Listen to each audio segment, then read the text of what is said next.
আসসালামু আলাইকুম সবাই কেমন আছেন আশা করি ভালো আছেন আপনারা জানেন যে নীল চাষ এই কথাটা শুনলেই কিন্তু অনেক কষ্টের অনেক স্মৃতি কিন্তু চোখের সামনে ভেসে ওঠে এটা বাংলাদেশ সহ ইন্ডিয়ার বিভিন্ন জায়গায় ব্রিটিশরা বিশেষ করে ইংরেজরা আমাদের দিয়ে এই আমাদের কৃষকদের দিয়ে কিন্তু জোর করে নীল চাষ করাইতো তো আমি এখন দাঁড়িয়ে আছি নাটোর জেলা লালপুর থানার বিলবাড়িয়া ইউনিয়ন ভূমি অফিসের এখানে তো এই জায়গাতে কিন্তু এক সময় আর আপনারা জানেন যে নীল চাষটা কিন্তু নীল চাষে প্রচুর পানি লাগতো এবং যোগাযোগের একটা সময় মাধ্যম ছিল কিন্তু নদী কেন্দ্রিক এবং এখানে কিন্তু পদ্মা নদী বেয়ে গেছে এই পাশ দিয়ে এবং এখানে কিন্তু নীল চাষ হতো এই যে ভবনটা দেখছেন এটা নীলকুঠি এটা কিন্তু নীলকুঠি আপনারা দেখেন যে এখনো ব্রিটিশ আমলের যে তৈরি এখনো এই স্মৃতিটা কিন্তু রয়েছে তো আমরা জাস্ট আজকে একটু দেখাবো যে এখানে আমাদের এক আঙ্কেল আছেন আঙ্কেল আসেন ইনি বাড়ি এখানেই এই লালপুরের বিলবাড়িয়া নামক জায়গায় তো আমরা তার কাছে শুনবো যে কিভাবে এটা হতো একটু যদি বলতেন আমাদের চাচা এখানে নীল চাষ করতো আমরা তখন ছোট আচ্ছা ছোট মানুষ তো ছোট হ্যাঁ এই মানুষকে জোর করে করাইতো হ্যাঁ মানে কারণ এই নীল তো আমাদের দরকার নাই না জোর করে করাইতো এখন ওদের শাসন আমল ছিল ওদের কথাই শোনা লাগতো না শুনলে দেখে রেখাব দল দিয়ে আবার মারতো কৃষকের ধরনের নির্যাতন এই জায়গাতে ভবন ছিল কয়টা টোটাল এখানে ভবন ছিল চারটা এখানে ইংরেজরা এসে থাকতো এখানে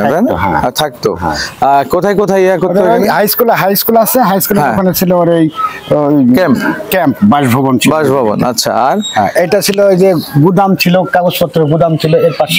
পাশেরটা ভেঙে গেছে এখন আচ্ছা তারপরে এই জায়গাতে কি করতো এই জায়গাতে নীল মারাই করতো নীল কিভাবে হতো জানেন নাকি নীলটা মানে এটা আমি দেখি ওইটা জাস্ট ওই যে গাছ এনে তারপরে অনেক এই সেই করে অনেক কিছু করতো আসলে অনেক কৃষকরাও তো এখানে পালাই গেছিল তাই না জমি ছাড়ি দিয়ে চলে গেছে কারণ এই নীল চাষ করা এটা অত্যন্ত কঠিন এবং কষ্টসাধ্য ব্যাপার এবং দেখা যাচ্ছে যে আসলে এই নীল তো আমাদের দরকার নাই তারা কি করতো এটা বিদেশে নিয়ে যেত এবং এটা একটা কৃষক কিন্তু কখনোই এই নীল কারো কাছে বিক্রি করতে পারবে না এবং তারা কিন্তু টাকাও দিত না এই জন্য এটা কিন্তু লাভজনক ছিল তাদের জন্য বাট আমাদের জন্য ছিল এটা কি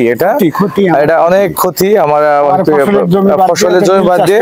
তাদের নীল চাষ করে দেওয়া লাগতো তারা জোর করে করতো তো প্রিয় দর্শক এটা জাস্ট একটা স্মৃতি হিসেবে আমরা দেখালাম যে এখানে একটু দেখি এই জায়গায় কি ছিল ঘোড়া নাকি না ঘোড়ার ঘর ওই পিছনে ঘোড়ার ঘর কাছে ছিল ওদিকে অনেক বড় বড় ঘোড়া ছিল ঘোড়ার ঘর এখন পরবর্তীতে এই নীলকুঠি এটা ভূমি অফিস হয়েছিল তাই না হ্যাঁ এটা ভূমি অফিস হয়েছিল পরে ভূমি অফিসটা পরে আবার চেঞ্জ করছে ওখানে তাই না ওখানে যে ওইটি করেছেন ওটা করেছে আর এই জায়গাতে এই নীল যে মাড়াই বা যা কিছু প্রক্রিয়াজাত করতো এখানে তাই না এই জায়গাতে আর কি ওই যে ওই জায়গাটা আচ্ছা এই জায়গাটা তো জাস্ট এটাই আর কি আর ওখানে যে স্বাস্থ্য কমপ্লেক্স ছিল ওদেরই ওই ছোটটা স্বাস্থ্য কমপ্লেক্স ছিল ওইটা আবার বড় করে এখন করেছে